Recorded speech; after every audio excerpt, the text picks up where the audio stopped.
Hi అండి, అందరికీ నమస్కారం. Welcome back to my channel.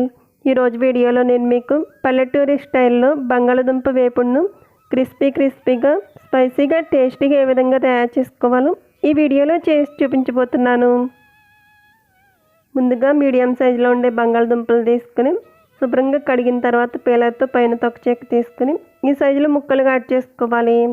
ఇలా కట్ చేసుకున్న బంగాళదుంప ముక్కలను వాటర్లో వేసుకుని శుభ్రంగా 1-2 సార్లు కడిగిన తర్వాత బెజ్జాల గిన్నెలోకి తీసుకుని పెట్టుకోవాలి. ఇప్పుడు స్టవ్ వెలిగించి సట్టి గిన్నె పెట్టుకుని అందులో 4 స్పూన్ల దాకా నూనె పోసుకోవాలి. మనం వేపుళ్ళని ఇటువంటి సట్టి గిన్నెలో చేసుకున్నట్టయితే వేపుళ్ళు బాగా వేగుతాయి, అలాగే వేపుళ్ళు టేస్ట్ కూడా బాగుంటాయి. నూనె వేడైన తర్వాత కొద్దిగా ఆవాలు జీలకర్ర వేసుకోవాలి. అలాగే 1 స్పూన్ మినపప్పు, 2 స్పూన్లు పచ్చిశనగపప్పు వేసుకుని వేగించుకోవాలి.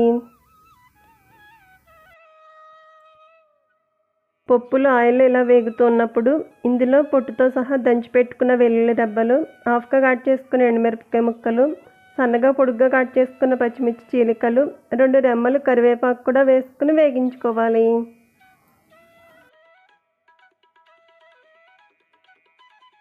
వీటిని కూడా ఆయిల్లో 2 నిమిషాలు వేగించుకున్న తర్వాత ఇందులో సన్నగా కట్ చేసి పెట్టుకున్న 1 కప్పు దాకా ఉల్లిపాయ ముక్కలు వేసుకోవాలి. ఈ ఉల్లిపాయ ముక్కలను పచ్చివాసన పోయే వరకు వేగించుకోవాలి.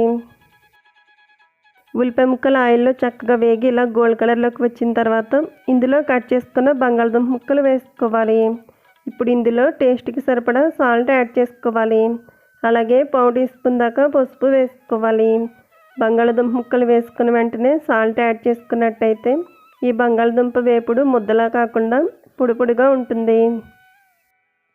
ఇప్పుడు మంటను మీడియం ఫ్లేమ్లో పెట్టుకుని ఇలా గరిటెతో కదుపుకుంటూ మూత పెట్టకుండా ఈ బంగాళదుంప వేపుడిని వేగించుకోవాలి. 15 నిమిషాల పాటు వేగించుకున్నట్టయితే బంగాళదుంప వేపుడు చక్కగా ఇలా వేగుతుంది. ఇప్పుడు ఇందులో 1 స్పూన్ దాకా మసాలా కారం కూడా వేసుకోవాలి.